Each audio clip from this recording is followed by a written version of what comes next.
బెంగళూరు పీసీకి వచ్చిన deputed medical ఆఫీసర్ని. ఇంతకుముందు బేబాన్ సార్ ఉండే ఆ సార్ ప్లేస్లో వచ్చిన. అయితే ఇప్పుడు విషయం ఏంటంటే ఈరోజు మనము డెంగ్యూ డే గురించి ర్యాలీ చేస్తున్నాము. ఈ డెంగ్యూ డే అనేది మనం ఎందుకు పెట్టుకున్నామనంటే ప్రతి సంవత్సరము మనకి ఈ దోమల వల్ల చాలా రోగాలు వస్తాయి. మలేరియా, డెంగ్యూ, చికెన్ గునియా, జికా ఇట్లాంటివి చాలా వస్తాయి.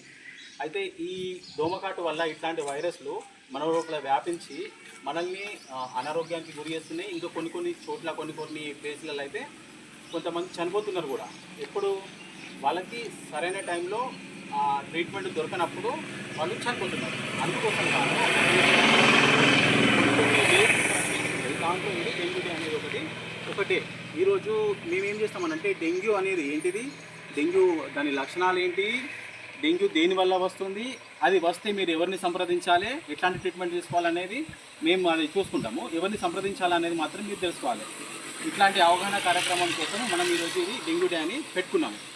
ఈ డెంగ్యూ డే మోస్ట్లీ మనకి దేనివల్ల వస్తుందంటే ఫ్లావిరియా వైరస్ అనే వల్ల వస్తుంది.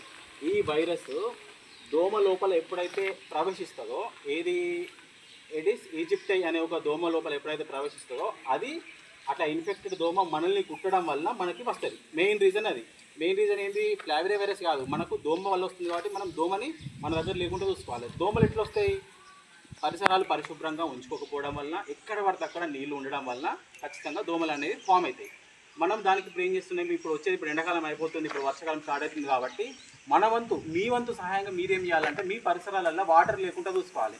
మేము ఎవ్రీ ఫ్రైడే, ట్యూస్డే మేము ఫ్రైడే చేస్తున్నాము. ఎక్కడైనా వాటర్ ఉంటే దాన్ని తీసేయడం కానీ, వాటర్ వల్ల వచ్చే ఆ దుష్ప్రభావాలు మేము అందరికీ చెప్తున్నాము. మేము ఎంత చేస్తున్నామో అంత చేస్తాము. కానీ మీ సహకారం కూడా మాకు ఉండాలి.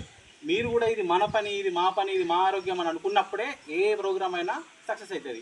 మీరు కూడా ఇప్పుడు జనరల్గా కూలర్లలో కానీ, లేకుంటే కొబ్బరి చిప్పలు మనం తాగుతాం, కొబ్బరి బొండలు తాగుతాం, ఎక్కడ పడితే అక్కడ పెడతాం, అక్కడ వాటర్ జమ అవుతుంది. ఈ డెంగ్యూ ముఖ్య లక్షణం ఏంటంటే పెద్ద మురికి ఉండాల్సిన అవసరం లేదు. ఇది జస్ట్ ఒక బాటిల్ కప్పు వాటర్లో కూడా ఇది దాని గుడ్లను పెట్టగలుగుతుంది. ఇది దాని సంతానాన్ని అభివృద్ధి చెందించగలుగుతుంది. అంతటి డేంజర్ ఇది.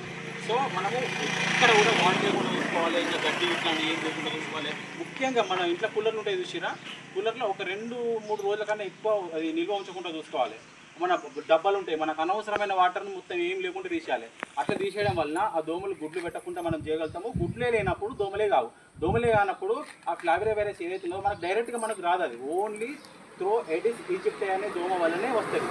సో ఆ గుడ్లు, ఆ నీళ్ళు, ఆ గుడ్లు, ఆ దోమలు లేకుండా చేస్తే మనకు డెంగ్యూ అనేది 99.99% రాదు. సో ఇప్పటి నుంచి మీరు అందరూ ఈ పరిశుభ్రత పాటిస్తారని అనుకుంటున్నా. ఇప్పుడు మీరు మీ ఫ్యామిలీ మెంబర్స్ చెప్పాలి, మళ్ళీ మీ దగ్గరనే మళ్ళీ మీ బంధువులకు చెప్పాలి, మీ ఇంట్లో పిల్లలకి నేర్పించాలి. ఇట్లాంటివన్నీ శుభ్రంగా ఉండేవి అన్నీ మీ ఇంట్లో ఇప్పుడు ఆ పసిపాప ఆమెకి ఏం తెలియదు, ఇప్పుడు మీరు చెప్తేనే తెలుస్తుంది. ఇట్లాంటి వాళ్ళకి మీరు ఎడ్యుకేట్ చేయాలి. మేము మీకు చేస్తే మీరు వాళ్ళకి చేయాలి. ఓకేనా? మీ చుట్టుపక్కల వాళ్ళకి ఇప్పుడు మనం నైట్ ఎక్కడైనా కూర్చొని మాట్లాడుకుంటాం, అన్నీ ఇవే మాట్లాడుకోవాలి. వేరే రాజకీయాలు అవన్నీ మనకు అవసరం లేదు. మన పరిశుభ్రత గురించి మనం మాట్లాడుకోవాలి. అప్పుడు పల్లెలు మంచిగా ఉంటే ఆ లాస్ట్కి ఏమంటారు, రాష్ట్రం మంచిగా ఉంటే దేశమే మంచిగా ఉంటుంది. ఓకేనా? Thank you so much.